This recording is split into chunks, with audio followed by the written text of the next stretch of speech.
Hello বন্ধুরা, কেমন আছেন আপনারা? আগের ভিডিওতে দেখেছেন যে বাড়ির অ্যাজবেস্টারগুলো খোলা হচ্ছিল। আর এখন দেখুন বাড়ির যে পিলার হবে তার জন্য দেওয়াল কেটে কিন্তু পিলারের জায়গা করা হচ্ছে। আর পিলারের সঙ্গে, সঙ্গে ওর যে ভিত হবে, ভিতও খোঁড়া শুরু হয়ে গেছে। আর অনেকটাই খোঁড়া হয়ে গেছে। যে বাড়ির পুরনো ভিতটা ছিল ওরও অনেকটা নিচে যাচ্ছে।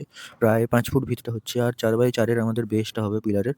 আর এভাবে ২-৩ টা পিলার একসঙ্গে খোঁড়া চলছে। তো এই দেখুন কিভাবে ভিতরের দিকেই চলে যাচ্ছে দেওয়ালের ভিতরে, ভিতরে কিন্তু খোঁড়া হচ্ছে। মানে নিচে গিয়ে করে ভিতরে, ভিতরে যাচ্ছে।